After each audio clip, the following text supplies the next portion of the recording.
தன் எல்லையை காத்திட எந்த எல்லைக்கும் போகக்கூடிய இந்திய மாவீரனின் கதை போரஸ் தினமும் இரவு 8 மணிக்கு காண தவறாதீர்கள். உங்கள் தந்தி ஒன் தொலைக்காட்சியில்.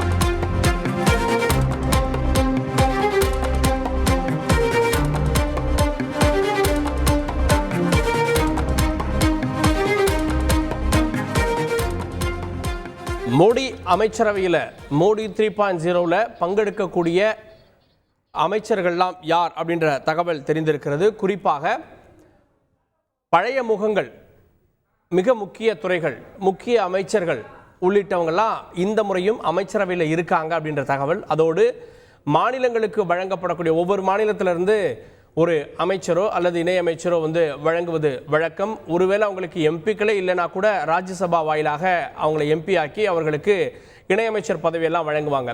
ஆனால் இந்த முறை முழுமையான ஒரு என்டிஏ கவர்மெண்ட் அமைகிறது. கூட்டணியில் இருக்கக்கூடிய 6 கட்சிகளுக்கு இந்த முறை அவங்க பதவி வழங்க வேண்டிய வாய்ப்பும் நிர்பந்தமும் ஏற்பட்டிருக்கிறது. கடந்த முறையும் அது என்டிஏ கவர்மெண்ட் அப்படின்னாலும் கேட்ட துறைகளில் கொடுக்கக்கூடிய துறைகளை கூட்டணி கட்சிகள் பெற்றுக்கொள்ளக்கூடிய ஒரு சூழல் இருந்தது. ஆனால் இப்போது அவர்கள் கேட்ட முக்கிய துறைகள், சபாநாயகர் பதவியிலிருந்து முக்கிய அமைச்சர்கள் வரை கூட்டணி கட்சிகள் கேட்கிறாங்க. குறிப்பாக நிதிஷ், சந்திரபாபு நாயுடு உள்ளிட்டவர்களாக கேட்குறாங்க. இந்த சூழலில் மிக முக்கியமான அமைச்சர்கள் இன்று பதவியேற்றுக் கொள்கிறார்கள். ஒரு 31 பேர் வரை இன்று பதவியேற்றுக் கொள்வார்கள் அப்படின்ற தகவல்கள் வெளிவந்திருக்கிறது. அவர்கள் யார் அப்படின்றத இன்னும் சில நிமிடங்களில் பிரதமரை நமக்கு அடையாளப்படுத்த போகிறார். ஈவினிங் தான் பதவியேற்பு அப்படின்னாலும் கூட அதற்கு முன்னதாக தன்னுடைய இந்த 3.0 அமைச்சரவையில் பங்கேற்கக்கூடிய அமைச்சர்களுக்கு பிரதமர் தேநீர் விருந்து வழங்குகிறார். இந்த தேநீர் விருந்தில் கலந்து கொள்ளக்கூடியவர்களை வைத்து இவர்களுக்கு அமைச்சர் பதவி உறுதி, இவர்கள் அமைச்சராவார்கள் அல்லது இணையமைச்சராவாங்க, இவங்க என்ன துறை அப்படின்றத சொல்லிட முடியும். தொடர்ந்து செய்தியாளர் ரமேஷ் இணைந்திருக்கிறார். ரமேஷ், இந்த டாப் 5 இருக்கக்கூடிய அமைச்சர்கள் அவங்களாம் சொன்னீங்க, அவங்களாம் மத்திய பாதுகாப்பு கமிட்டிலாம் இருப்பாங்க அப்படின்னு. மாநிலங்களுக்கான பிரதிநிதித்துவத்தில் குறிப்பாக சில மாநிலங்கள் அவங்களுக்கு எம்பிக்களே இல்லை. அந்த அடிப்படையில் மாநிலங்களுக்கு வழங்கப்படக்கூடிய பிரதிநிதித்துவம் என்ன? குறிப்பாக தமிழ்நாட்டிலிருந்து அண்ணாமலைக்கு மட்டும்தான் அந்த வாய்ப்பு இருக்கிறதா? ஏற்கனவே எல்முருகன் ராஜ்யசபா எம்பியாக இருக்கார், அவரும் மத்திய இணையமைச்சர், அவருக்கான வாய்ப்பு என்ன? தமிழிசை சவுந்தரராஜன் டெல்லி போயிருக்காங்க, அவருக்கு வாய்ப்பு இருக்கா? விவரங்கள். நிச்சயமாக நீங்கள் குறிப்பிட்டது போல பாஜகவை பொறுத்தவரை சில மாநிலங்களில் அவர்களுக்கு எம்பிக்களே இல்லை என்றாலும் கூட அந்த மாநிலத்திற்கென்று ஒரு பிரதிநிதித்துவம் கொடுத்தாக வேண்டும். அந்த அடிப்படையில் சில இடங்களில் பாஜக வெற்றி பெறவில்லை என்றாலும் கூட அவர்களுக்கு பிரதிநிதித்துவம் வழங்குவதிலே பாஜக மிகவும் தீவிரமாக இருக்கின்றது. ஆனால் இன்றைக்கு நாம் இந்த தேர்தலை எடுத்துக்கொண்டோம்னால் கிட்டத்தட்ட பாஜகவுக்கு எல்லா மாநிலங்களிலும் எம்பிக்கள் இருக்கிறார்கள் என்பதுதான் உண்மை. தமிழகத்தை தவிர தெலங்கானா, ஒரு காலத்தில் கேரளா, ஆந்திரா, தெலங்கானா போன்ற மாநிலங்களில் பாஜகவுக்கு எம்பிக்கள் இல்லாத ஒரு சூழ்நிலை இருந்தது. ஆனால் இன்றைக்கு தென் மாநிலங்களில் உள்ள அனைத்து மாநிலங்களிலும் தமிழகத்தை தவிர பாஜகவுக்கு பிரதிநிதித்துவம் இருக்கிறது என்பது குறிப்பிடத்தக்கது.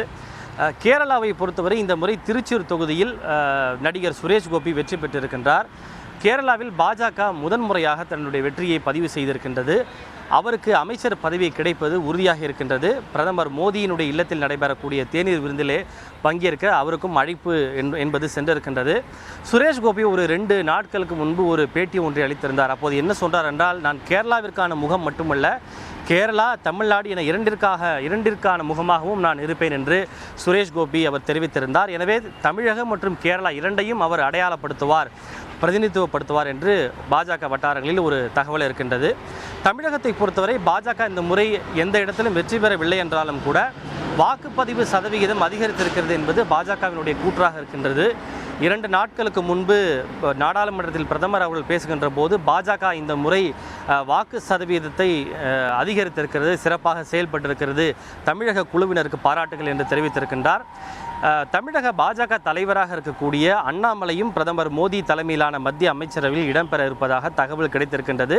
மோடியினுடைய இல்லத்தில் நடைபெறக்கூடிய தேநீர் விருந்திலே அவருக்கும் அழைப்பு என்பது சென்றிருக்கின்றது. அவர் வெற்றி பெறவில்லை என்றாலும் கூட அவருக்கு தமிழகத்திற்கு பிரதிநிதித்துவம் என்கிற அடிப்படையில் அவருக்கு மத்திய இணையமைச்சர் பதவியை கொடுக்க பாஜக முன்வந்திருப்பதாக கூறப்படுகின்றது.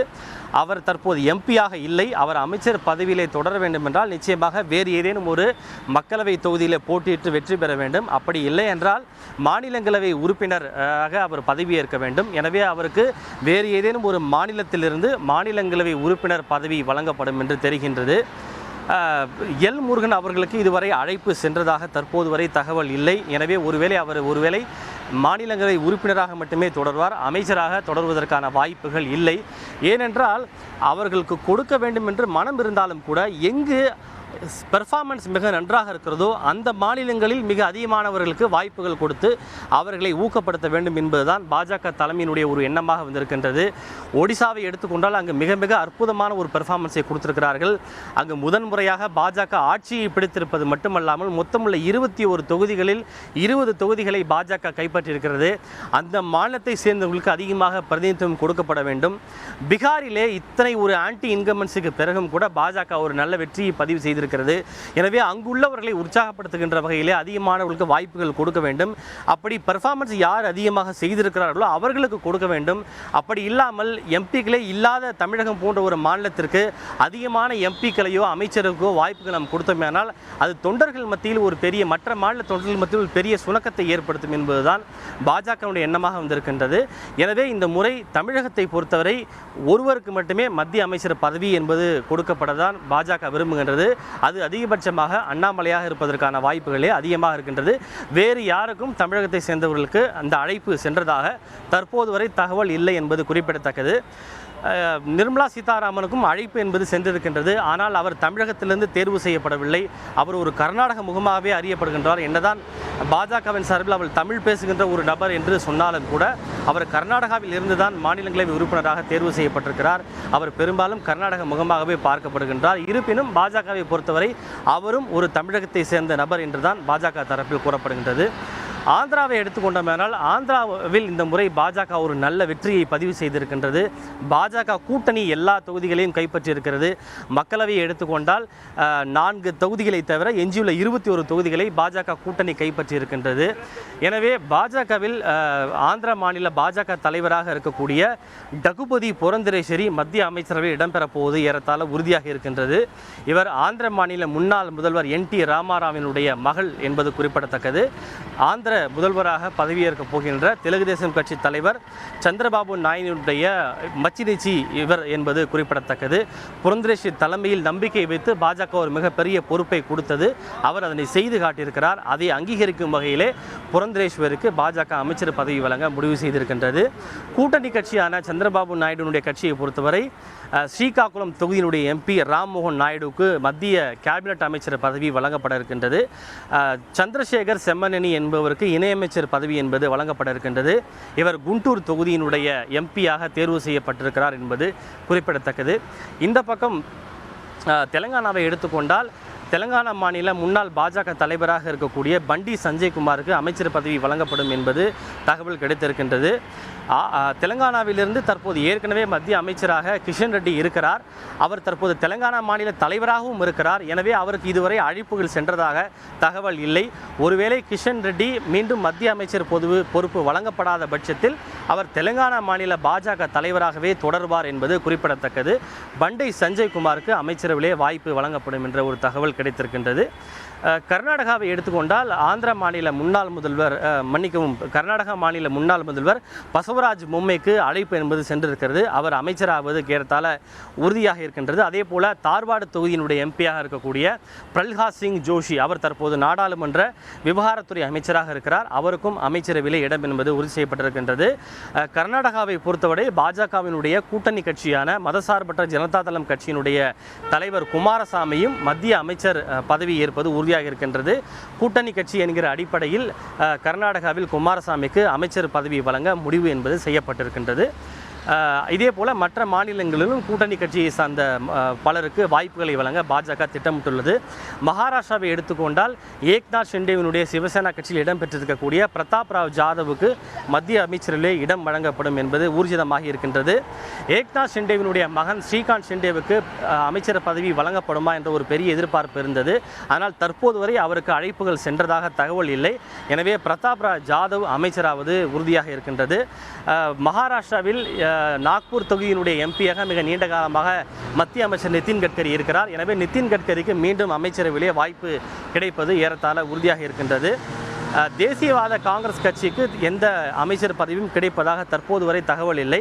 அஜித் பவார் தலைமையிலான தேசியவாத காங்கிரஸ் அங்கு ஒரு தொகுதியில் மட்டுமே வெற்றி பெற்றிருக்கின்றது. தற்போது வரை அவர்கள் யாருக்கும் அழைப்புகள் சென்றதாக தகவல் இல்லை. பிரஃபுல் பட்டேல் அந்த கட்சியினுடைய மூத்த தலைவராக இருக்கிறார். ஆனால் அவர் மக்களவையிலே தேர்வு செய்யப்படவில்லை. மாநிலங்களவை உறுப்பினராகத்தான் அண்மையில் தேர்வு செய்யப்பட்டிருக்கிறார். எனவே ஒருவேளை அந்த பிரிவுக்கு அமைச்சர் பதவி வழங்கப்படுமே ஆனால் அஜித் பவாரினுடைய ஃபேக்ஷனான பிரஃபுல் பட்டேல் அவர்களுக்கு அமைச்சர் பதவி வழங்கப்படுவதற்கான வாய்ப்புகள் இருக்கிறது. ஆனால் தற்போது வரை அது உறுதி செய்யப்படவில்லை என்பதுதான் நமக்கு கிடைத்துள்ள தகவலாக இருக்கின்றது.